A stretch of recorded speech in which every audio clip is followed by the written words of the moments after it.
Welcome back to the deep dive. Really excited to jump into the sources you've shared with us this time. Absolutely. And today, we're kind of stepping back from the day-to-day of 2025. Yeah, we're looking ahead just a bit to 2029, a year that, based on this material, could be, well, huge for India's democracy. That's right. The sources really point towards something potentially transformative, something that's been, bubbling under the surface for decades. And it centers on this specific law, doesn't it? The one that mandates, what is it, 33% reservation for women? Exactly. 33% of seats reserved in the Lok Sabha, Yeah. that's the national parliament, and also in all the state assemblies. It's a massive structural change. So our mission today, sticking strictly to what you've given us, is to unpack this whole thing, the history, the why behind it, what it might actually do, and interestingly, the roadblocks that are apparently still there, even now. Yeah, the hurdles are quite surprising when you dig in. It's not just a done deal for 2029. And this really matters because we're talking about potentially changing the game for, well, nearly half the population, right? The women of India. It's quite a story. It really is. And like you said, the history. This idea isn't new at all. It goes way back. Way back. I was surprised. The first bill, the sources say, was 1996. That's almost 30 years ago. 1996, yeah. And it kicked off a huge storm back then. Debates, political drama, the works. It just kept coming up and getting stalled, apparently. Like, again and again, different governments tried, but nope. Couldn't quite get it across the line until finally 2023. That was the breakthrough year. Right. It actually passed, became law, the Constitution, 106th Amendment Act. That's the one. And they gave it this quite evocative name, the Nari Shakti Vandan Adhiniyam. Which means something like Woman Power Salute Act. Essentially, yes. It shows the kind of weight they're putting on it. And the core rule is simple. 33% reservation for women. Lok Sabha, state assemblies. And the start date is key to the next general election, which is why we're looking at 2029. Yeah. Exactly. 2029 is the target date for implementation. Okay, but why 33%? Is that number just arbitrary, or does it come from somewhere? Oh, it definitely comes from somewhere. And this is one of the really interesting bits in the sources. It's directly linked to an earlier reform. Earlier? How much earlier? Way back in 1992, the Constitution's 73rd Amendment Act. That law brought in reservation for women also 1/3, or 33%, but at the local level. Village councils, municipalities. Oh, okay. So the panchayats and local bodies, they tried it there first. Precisely. And the impact was, well, pretty significant. You suddenly had thousands upon thousands of women stepping into leadership roles right at the grassroots, many for the first time. And the examples given are quite powerful, like Chavi Rajawat, the MBA who became a village head, a sarpanch, in Rajasthan. Yeah, her story's amazing. Left a corporate job, went back to her village soda, and actually got things done: solar power, schools, roads, real tangible stuff. And K. Saraswati in Tamil Nadu, too, fighting for sanitation, women's rights, using that local platform. Exactly. These weren't just token positions. The sources emphasize that these women often prioritize different things: clean water, healthcare, schools, things that directly impacted daily life, especially for women and families. They brought different perspectives. So the thinking is, it works locally, let's scale it up. That seems to be the logic. The 33% for the national and state level is basically seen as building on that successful local experiment from 1992. Makes sense. Though I guess the sources also mention the point that, well, women are 50% of the population, not 33%. Right, that criticism is definitely there. Is 33% enough? But the way it's framed is that it's a crucial starting point. A foot in the door, maybe, not necessarily the final destination. Which then makes you wonder, if it worked so well locally back in 92, why the massive gap? Why did it take 3 decades until 2023 to get the national law passed? That seems like a really long time. It does seem like a long time. And that delay itself tells a story, doesn't it? The sources suggest it was just politically much, much harder at the national level. Higher stakes, more resistance. Probably all of that. Entrenched power structures, maybe less consistent political will compared to pushing it through for the local level back then. It needed a specific moment, it seems, which finally arrived in 2023. Okay, so that explains some of the history. But what about now? In 2025, before this 2029 target, where do things stand with women's representation currently? The current numbers really drive home why this law was seen as necessary. As of now, 2025, women hold only about 14% of the seats in the Lok Sabha. Only 14%, wow. Yeah, it's 78 women out of 543 MPs. And in the state assemblies, it's often even lower. Most states are below 10%, according to the material. That feels really low. How does that compare, like, globally? It puts India quite far behind many countries. You look at Rwanda, it's over 60% women in parliament. Sweden's up near 50%. Even neighbors. Neighbors, too. Yeah. Nepal is at 33%. Pakistan is around 20%.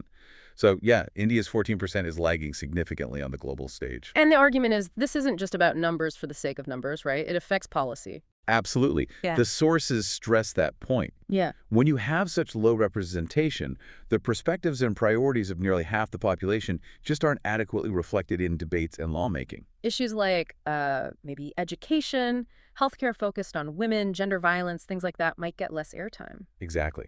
Studies mentioned suggest women legislators often champion these issues more, so having more women in the room can literally change the conversation, broaden the agenda, and potentially lead to more inclusive policies that benefit everyone. It makes the democracy more reflective. Okay, so the law is there, the 2029 target is set, the need is clear from the current numbers. But you mentioned hurdles, catches. What's stopping this from just rolling out smoothly? Right. This is where it gets surprisingly complicated. There are two massive preconditions, logistical and political, that have to be met first. And they are not simple. Okay, what are they? First, India needs a new population census. The last one was way back in 2011. 2011. What happened to the 2021 census? Delayed.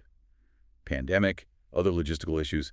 It still hasn't been completed as of now in 2025. And why is the census essential for the women's reservation? Because you need that fresh, up-to-date population data to do the next step, which is the second hurdle, delimitation. Delimitation. That's redrawing the constituency boundaries, right? To make sure they all have roughly the same number of people. Exactly. And they need to figure out which constituencies will be reserved for women in each cycle, rotating them based on population. This whole process needs the latest census data. And the last delimitation was when? Based on the 2001 census, done in 2002. And that setup is actually frozen until 2026. So you need the census first, then you need to conduct a delimitation exercise after 2026, based on the new census data. Wow. Okay, so census first, then delimitation. That sounds like a very tight schedule to hit a 2029 implementation date. It is incredibly tight. And delimitation itself, the sources highlight, is a political minefield. Why is that? Because states in the South, which have generally had lower population growth, worry they'll lose parliamentary seats to the northern states where population growth has been higher. Redrawing boundaries based on new numbers could shift political power significantly between regions. So it's about regional power balance, too. That adds another layer of complexity. Huge layer. So you've got this massive, necessary bureaucratic process layered onto a politically explosive issue. It's kind of ironic, isn't it? The sources touch on this. A country managing complex space missions, facing big delays, and just counting its people and drawing electoral lines. That irony is definitely noted. It puts a big question mark over that 2029 date. It's contingent on these two very complicated, very delayed steps. Okay, let's pull back a bit. We've talked history, numbers, hurdles. Why should you, listening to us right now, actually care if this 33% happens by 2029? How does it connect? Well, because the decisions made in Parliament and state assemblies affect, pretty much everything. The economy, jobs, prices, safety, infrastructure, rights. It all flows from there. And if the people making those decisions don't fully represent the population, if half the population's experiences are barely in the room, then the decisions themselves might be skewed or incomplete. You're not getting the full range of perspectives or potential solutions. So it's not just about fairness, though that's important. It's about making the whole system work better, smarter. more effective governance, essentially. Exactly, by bringing in those diverse experiences. And there's that other effect, too, the inspiration factor. Right, the role model aspect. Seeing women actively participating, leading debates, shaping laws. It sends a powerful message, especially to younger girls and women. It says, yes, these positions of power are for you, too. It helps break down those old stereotypes about where women belong, Normalizing women in leadership across the board. which ultimately strengthens society as a whole, challenging those limiting beliefs. Now, no big change like this comes without pushback. What about the criticisms? The sources mentioned a few common arguments against the reservation law. Yeah, there were definitely concerns raised. One big one is the merit argument. The idea that reserving seats means you might not get the best person for the job, just someone to fill the quota. That's the gist of it. But the counter-argument presented in the material is pretty strong. It basically says, hold on, is the current system purely based on merit anyway? Good point. It often favors incumbency, money, connections, right? And crucially, it ignores the very real barriers women face just getting into the political arena: funding, safety, societal expectations. So, reservation isn't seen as anti-merit, but as a way to correct an uneven playing field. Leveling the field, not lowering the bar. That's a key distinction. What about the proxy candidate issue? That sounds like a real worry. It is a valid concern, and the sources acknowledge it draws from some experiences at the local panchayat level. Where, like, a husband or a party figure puts a woman forward but actually controls her actions? Exactly. The Sarpanch Payati phenomenon, they sometimes call it. The woman holds the seat, but the man holds the power. The sources see this not as a fundamental flaw of reservation itself, but more as a symptom of deeper issues. Like patriarchal attitudes in parties not genuinely empowering women. Precisely. So the argument is, you don't scrap reservation because of proxies. You work on empowering the women elected and push parties to change their behavior, address the root cause. Makes sense. And there was also that debate about an OBC subquota within the 33%, wasn't there? For women from other backward classes. Yes, that was a major point of discussion when the bill passed in 2023. The concern was that, without it, the benefits might disproportionately go to women from already privileged backgrounds. Leaving marginalized women behind. That was the argument for including it. The perspective reflected in our sources seems to be that while ensuring broad inclusivity is vital, getting the foundational 33% law passed after 30 years of trying was the critical first step. Further refinements, maybe like subquotas, could potentially be addressed down the line. Kind of a get the structure in place first approach, given the history. So, looking ahead then, to make 2029 happen, what's the absolute bottom line? Bottom line, census completion. Then, the delimitation exercise based on that census. Those are the non-negotiables. Without them, the 2029 timeline looks, well, very shaky.